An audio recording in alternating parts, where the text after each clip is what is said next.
Tonight on Business Live, high operating cost. More oil marketing firms are expected to shut down their operations in a couple of weeks as a result. Ahead, we will engage the Chamber of Petroleum Consumers, COPEC Ghana. Meanwhile, transport fares could potentially go up by 10% later this week. Transport operators are expected to meet the Transport Ministry on Wednesday to finalize negotiations.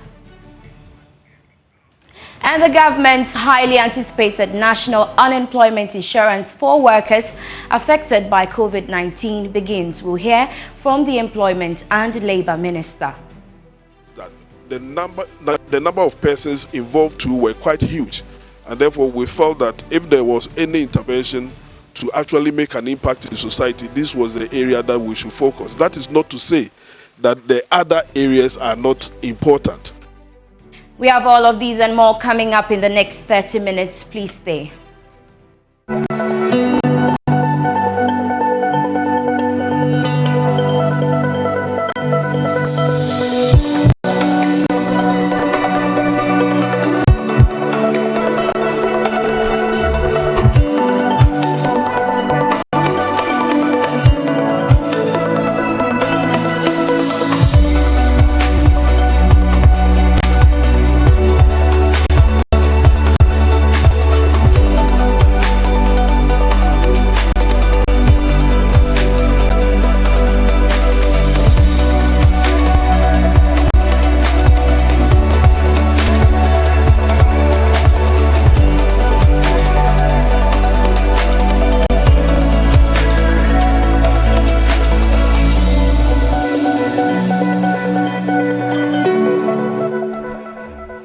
I am Beverly Broohm. Please stay for the details. More oil marketing firms are expected to shut down their operations in the weeks ahead over what they describe as industry challenges. Some operators took a hit last year due to the rising cost of operations and regulatory requirements. George Rafi has more in the following report.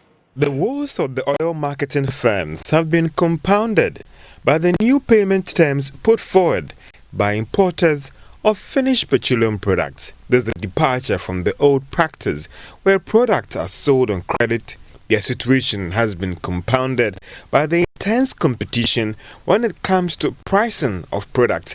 And now some of the firms are losing out because they cannot sell more volumes to break even. Some already entered into major talks, with others looking at being taken over by another firm. The Ghana Revenue Authority has also revised the way it collects taxes from the sector to an advanced payment, a move that is hurting most of the firms operating in the sector. For some of the industry watchers, it was just a matter of time following the full takeoff of the price deregulation policy, as some of the companies that hid behind government subsidies are now being exposed. There are currently more than 100 oil marketing companies in the country. Joy Business is learning that even with some of the big players in the industry, they are currently struggling.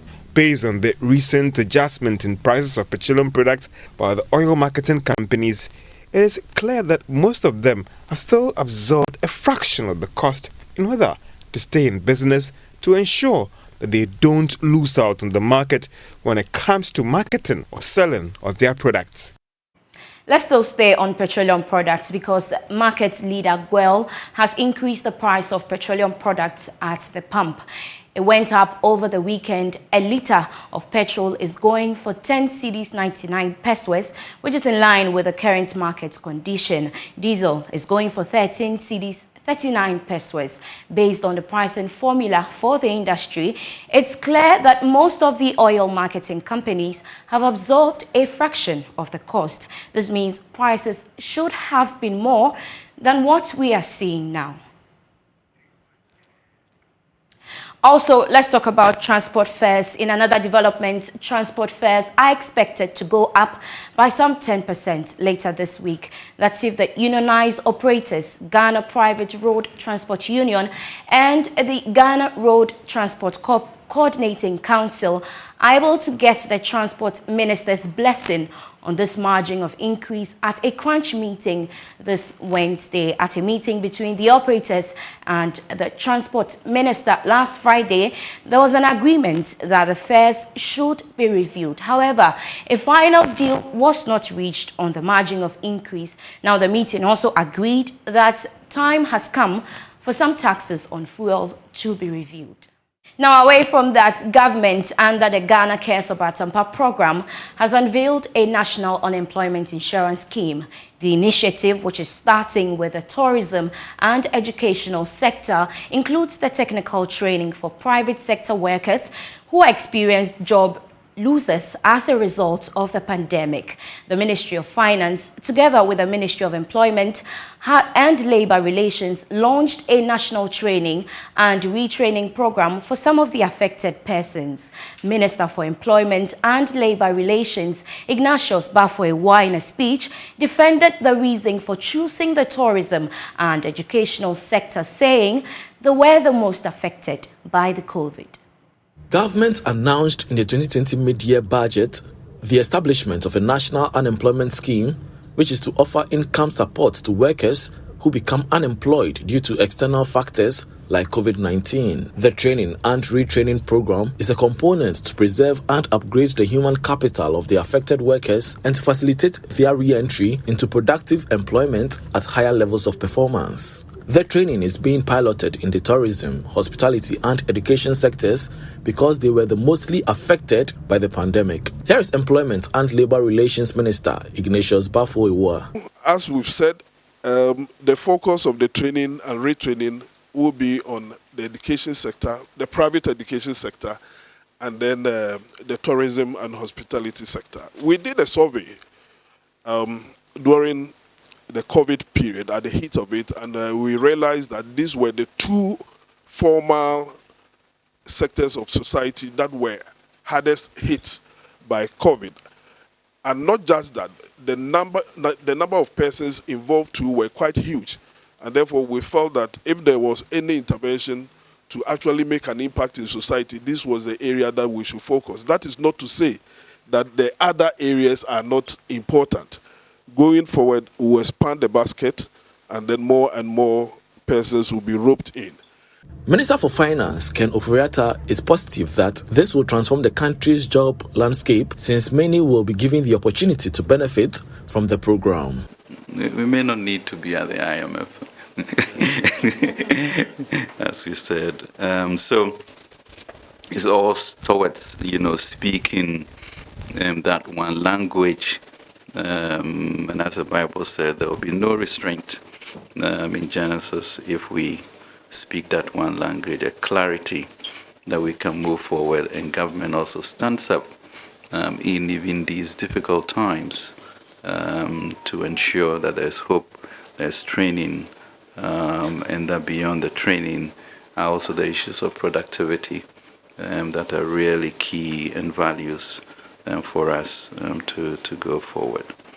In the medium to long term, the training and retraining program will be extended to all workers in the public and private formal sectors.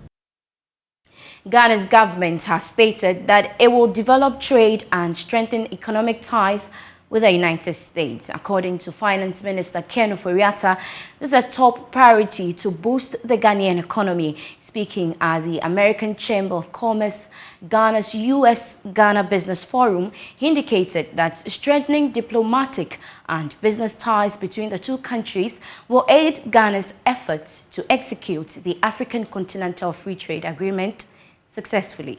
Finance Minister Ken Ofori-Atta described the African Continental Free Trade Agreement as the start of the continent's economic liberation. He urged African countries to improve their security and join with other countries in the industrialization effort. But security is expensive, and it must be shared. It is a green space, and we all must protect it. Accordingly, the President has positioned Ghana as an advocate of democratic rule in Africa and the continent at large, and has set the pace for the continual peaceful elections that we have had. We are also known for our penchant for the rule of law, of adequate provisions, even in this constitution, for protection of expropriation. Since the president's election, we have had a clear direction of the economy from export of raw materials and resources to value addition and productivity, and once again set a pace for an industrialization drive in Africa.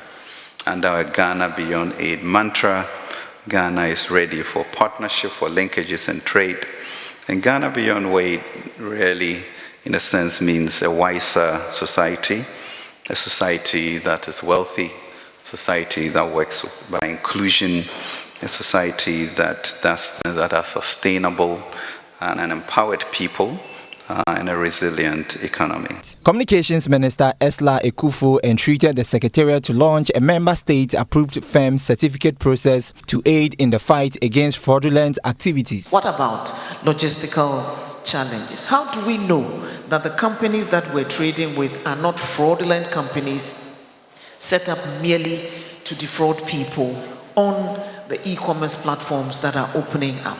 So we need to put in place a similar company certification process, continentally acceptable, through a mechanism that it will be verifiable by anyone going online to check on the credentials of this company.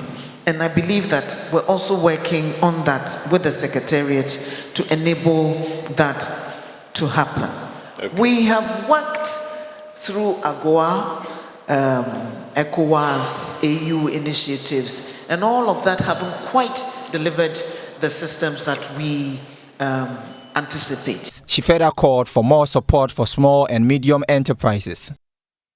The UK-Ghana Chamber of Commerce has indicated that the cutting flights by British Airways from 7 days to 5 has had little impact on the business of its members. According to its Executive Director, Ajoba Chema, the members of the Chamber are coping with the changes made by the airlines. There's more in the following report. Best Royal Ascot Ladies event, Ajoba Chema, Executive Director, revealed that there are further engagement with the British Airways on the way forward. So with British Airways is a member of our chamber, so we've had a conversation with them about this, and it's not peculiar to Ghana only. It's a part of restructuring of their global operations. So flights have been cut all over the world. And as soon as the tide turns for the business, we'll be back to 7 flights a week. To the extent that it's the only direct flight to the UK, yes. But the thing is that it can't be helped. So for our member businesses, for those who need to fly to the direct to the UK, if you can get a seat, is lucky. But then otherwise, you'll have to transit to another national carrier for another country. The Royal Ascot Ladies event she indicated as a corporate social responsibility targeted to help improve Ghana's health sector. According to her, the event will aid in raising funds that will be channeled into an investment of the clinical trials unit at the University of Ghana Medical Center. The Royal Ascot event in the UK is a very iconic event that is patronized by the Queen herself. She's the patron and she attends herself every year. And it's an event in the UK that has been running since the 1700s. We're looking for an event that we could tie to a charitable cause that the Chamber can champion. And we thought, if we are promoting the UK in Ghana, then why don't we host an Ascot experience on the Ladies' Day? Because Ascot's races have been running all of this week in the UK, and today is the Ladies' Day at Ascot in the UK. Dr. Christian Owu, head of the intensive care unit of the University of Ghana Medical Center, described the move as necessary to improve Ghana's health sector. As Ajoba told you earlier on, this is in aid of the establishment of the University of Ghana Medical Center Clinical Trials Unit. First of all, what I want to say is that we've been in this country in the last 2.5 years and seen the ravages of COVID-19. Part of that had been the myriad of interventions and agents that had been bandied about that could be used for treatment of the patients. And a lot of them, with time, we realized did not work. We'll take a break now. We'll be back with more news.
Welcome back. You're still watching Business Live here on the Joy News channel. We want to revisit the story about more oil marketing firms expected to shut down their operations in a couple of weeks as a result of high cost of operations. Now, some operators took a hit last year due to the rising cost of operations and regulatory requirements. Joining me via Zoom is the Executive Secretary of the Chamber of Petroleum Consumers, COPEC Ghana, Duncan Amwa. Grateful you could join us, Duncan. First of all, what do you make of the development, the fact that oil marketing firms are facing imminent shutdown due to rising cost of operations?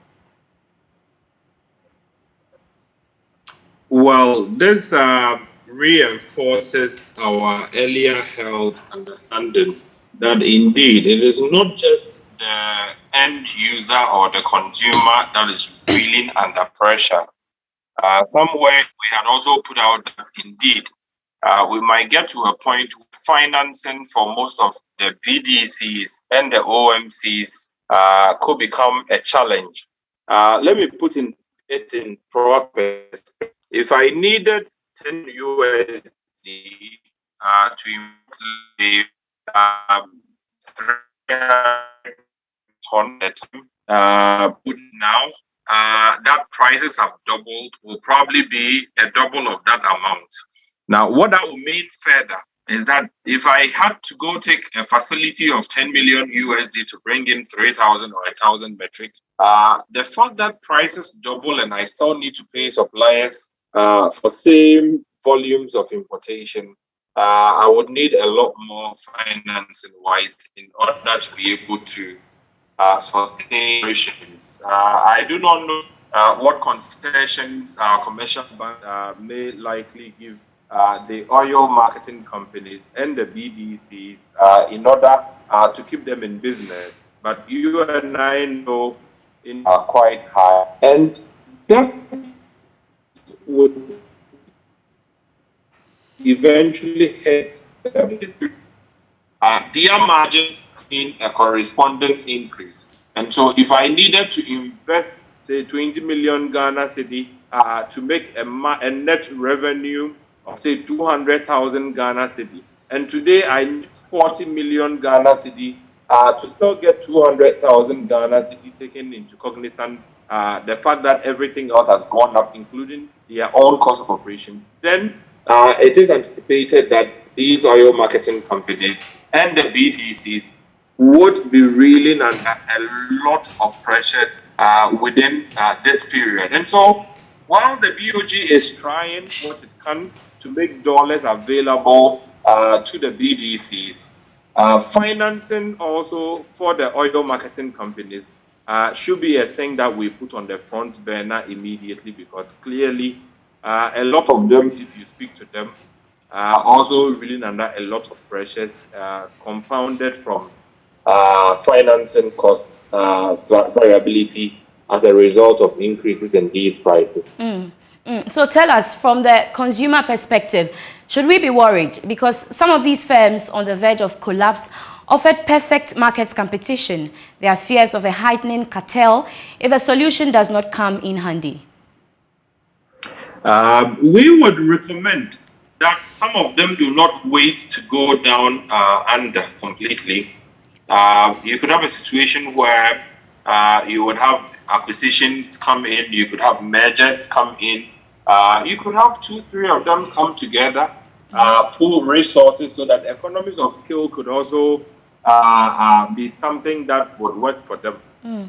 For a country this small, having over 150 oil marketing companies, LPG, MCs, and all of that is quite a huge number. We think that for the local companies, if some of them could come together or pitch resources together, they could still be viable, they could still be able to sustain their operations in the face of these steep economic challenges that confronts them.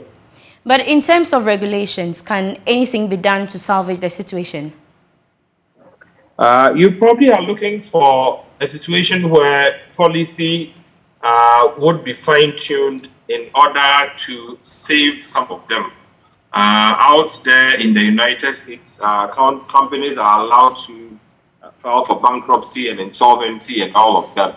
I do not know what our laws specifically detail, but again, if you have a local company that probably employs over 100, indigenous Ghanaians, provide for whatever that they can to also add to taxes to the country, then the country would also owe them a duty in times like these to go to their rescue. And so we'll be happy that probably the managers of our finance in the country would carve out a certain policy that even allows the oil marketing companies and the BDCs to assess financing at reduced interest rates such that their cost of operations would not over exceed their margins that they currently recoup from each liter they put on the market.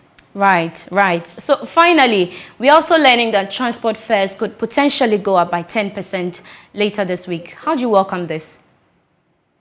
It is disturbing. It is unfortunate. It is something that we would wish, we take a second look at again. But you see, the fundamentals continue to work against the transport operators. And so I have a lot of sympathies for them. If you wake up in one window alone, the one we just entered, some prices have gone up by as much as 1 cedi, in some instances 1 cedi, 20 pesos per liter for diesel and petrol. Then you are probably looking at a situation where a lot of them will be reeling under a lot of pressure. We would wish that maybe they go up, but significantly lower than the 10% that they are currently considering. It should be staggered. It should be probably not slapped in the face of the commuter, at a go. We recently had these increases done in transport fares. If they could stagger it, do some 5% here, 3% there, maybe people would be able to also adjust instead of the figures that we hear. Thank you so much, Duncan Amwa. Duncan Amwa is the Executive Secretary of the Chamber of Petroleum Consumers, that's COPEC Ghana. Ending Business Live with me, Beverly Broohm. For more news, do log on to myjoyonline.com. Have a good afternoon.